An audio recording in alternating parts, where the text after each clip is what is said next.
Yes, chapter 2 from class 12, inverse trigonometry. Let's talk about the inverse trigonometry.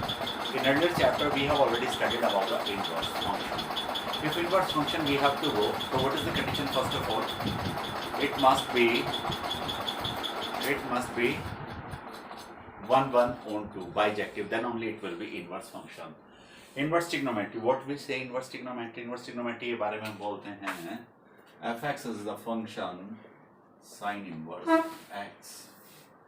लेकिन कोई बच्चा बोल सकता है कि सर आपने साइन को इनवर्स बना दिया, यानी sine y is equal to x था और आपने बोल दिया साइन इनवर्स x. यही बोला ना. तो ये पॉसिबल कैसे है, क्यों पॉसिबल नहीं है? यदि इनवर्स फंक्शन किसका बना रहा हूं मैं, fx is equal to sine x, इसका इनवर्स फंक्शन बनाना है मेरे को. फर्स्ट ऑफ ऑल इस बात में यदि मैं इसका इनवर्स फंक्शन बनाना चाहता हूं तो ये कैसे पॉसिबल है? मैंने x को रखा और फंक्शन कहाँ है, रियल टू रियल. x को रखा मैंने पाई बाई 2, छोड़िए सिंपल लगता हूं. x को रखा 0 और x को रखा पाई. f 0 की वैल्यू 0, f पाई की वैल्यू 0. ये x1 है, ये x2 है. x1 is not equal to x2 but fx1 is equal to fx2. तो ये तो 1 1 ही नहीं है. इफ 1 1 नहीं है तो इनवर्स कैसे बन जाएगा? ये क्वेश्चन इस पे लागू होता है. फिर दूसरा तरीका यदि मैं आपको बताऊं, आपको दिखाई पड़े, साइन की बात करते हैं, ये वैल्यू है पाई बाई 4 और यहां पर वैल्यू हो गई 3 pi by 4. Sine pi by 4 का value 1 upon under root 2. Sine 3 pi by 4 का value 1 upon under root 2. Again x1 x2 equal नहीं है बट वैल्यू इक्वल है. तो इस पे तो इनवर्स फंक्शन पॉसिबल ही नहीं है. एंड वी आर इस पे बात कर रहे हैं इनवर्स ट्रिग्नोमेट्री, इनवर्स फंक्शन. तो इसका फिर तरीका क्या हुआ कि इनवर्स फंक्शन हो जाए? इसके लिए यहां पे स्टार्ट होता है प्रिंसिपल ब्रांच वैल्यू. हमने इसका जो डोमेन और रेंज है अपने हिसाब से सेट कर दिया. कैसे किया उसके लिए आप समझिएगा. 2 ग्रुप बनाए. पहला ग्रुप बनाया sine inverse x, tan inverse x, और इसका अपोजिट है कोसेक इनवर्स एक्स. परंतु मैं इसमें आपसे कोई काम नहीं कराऊंगा, मैं सारा कुछ सिखाऊंगा साइन और टेन से ही. दूसरा ग्रुप बनाया हमने cos inverse x, cot inverse x and sec inverse x. इसको भी मैंने बाहर कर दिया. साइन और टेन को इनवर्स फंक्शन बनाने के लिए हमने क्या किया, ये वैलिड करा first quadrant and fourth quadrant only. ये दोनों क्वाड्रेंट इसके लिए बाहर कर दिए. फर्स्ट क्वाड्रेंट में ये 0 से चालू होता है, ये 0 है. यदि मैं इधर को जाता हूं तो क्या करूंगा, इसको पाई बाई 2, और यदि इधर से मेजर करता हूं उसको क्या करूंगा, माइनस पाई बाई 2. तो प्रिंसिपल ब्रांच वैल्यूज क्या बनी, माइनस पाई बाई 2 से पाई बाई 2.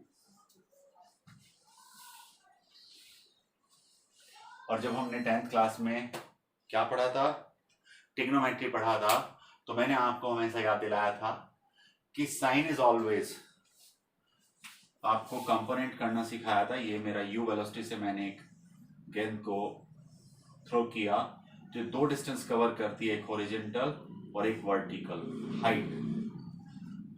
थीटा एंगल में फेंक रहा हूं तो इसके लिए कोई अपनी स्पीड होगी, वो हमेशा होती है कंपोनेंट यू कोस थीटा. इसके लिए अपनी स्पीड है यू साइन थीटा.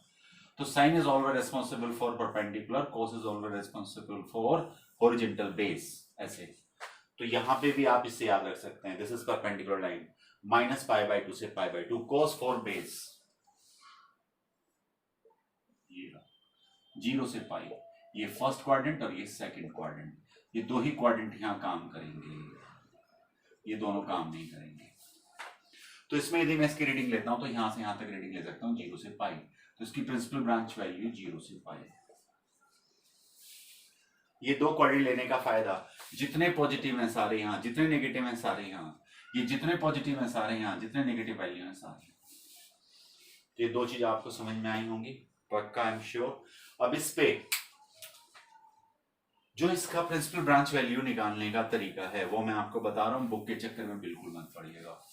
बुक में और बाकी सब जगह जो सिखाया जाता है बहुत लेंथी प्रोसेस है, कोई चक्कर नहीं पड़ना, बहुत सिंपल प्रोसेस सॉल्व कीजिए। मैंने लिखा साइन इनवर्स 1/√2। आप यहाँ बनाइए प्रिंसिपल ब्रांच वैल्यू -π/2 से π/2। ये क्या दिया है? पॉजिटिव। पॉजिटिव है तो फर्स्ट क्वाड्रेंट में होगा। अब भूल जाइए सब कुछ। 1/√2 45 के लिए होता है। प्रिंसिपल वैल्यू 1π/4 आंसर लिख दिया। एक नंबर में आता है, पूरा एक नंबर मिलेगा, बट आपको ये बताना पड़ेगा। ये आप लिख दीजिए।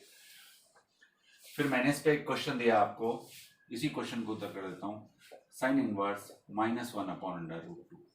आप मुझे बताइए -π/2 से π/2। माइनस के लिए यहाँ आना पड़ेगा।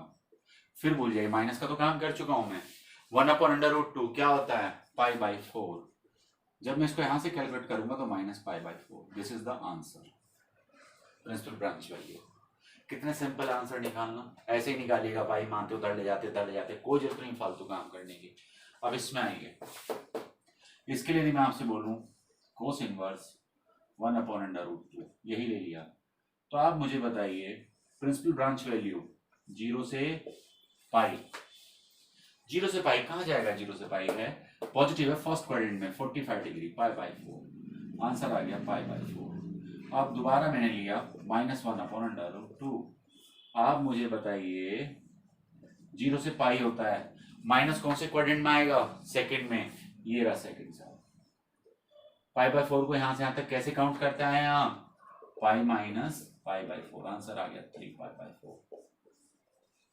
खूब 11th क्लास में खूब कराया आपको, इसको रीड करना।